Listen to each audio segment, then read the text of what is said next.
po natin ni try po ni Robles mag-TikTok. Kasi sa ngayon, problemado po talaga ako ng pera.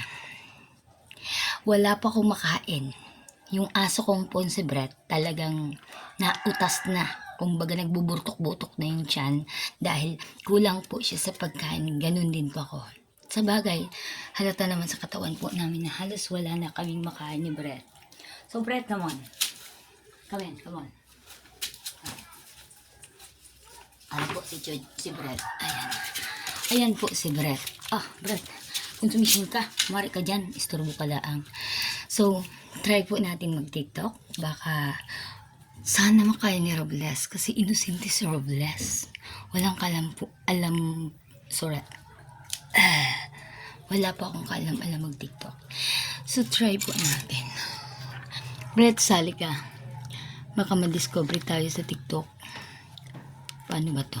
So, nanghiram lang tayo ng cellphone. Hindi natin alam to kung paano gamitin. Pag naraot na to Bret, ewan ko lang. Mas mahal pa dato sa buhay.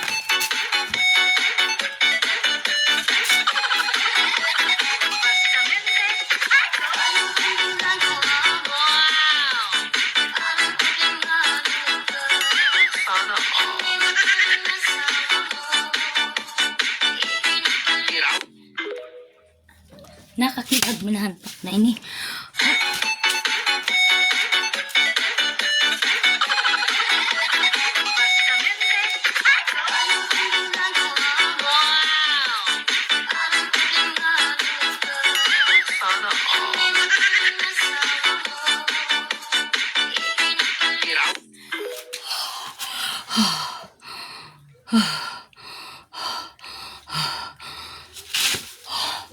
Hindi ko to kaya.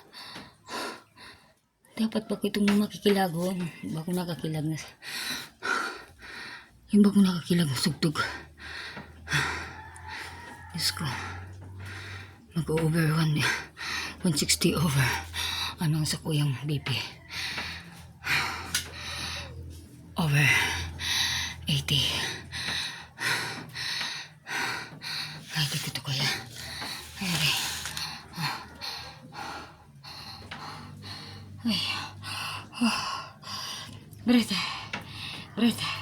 Bret. Apo daw duman si midwife. Mari. Mara. Apo daw duman si midwife. Tawi kayo yung anong ini pagkakan. Tapos sabihan mo mapabipi ako. Bilis na. Bret. Humara ka may hair na. Bilis na. Tawan na ito duman. Bilis na. Ay, di masugo ini si Bret. Kami na, Bret. Kami. Sabihan mo doon si midwife na mag-igdi. Tama pa bibi ako. Buko mo yung pagkakanon. Hari dyan. Buko mo yung kakanon. Sabi ko ito kay midwife. Hindi ka na ako pagsugo. Hali lang. Kala mo. Marigdi. Marigdi. Dida eh. Hindi ka na pagsugo. Inda mo. Mana. Nata pa artista ang taka Bret. Yan po si Bret.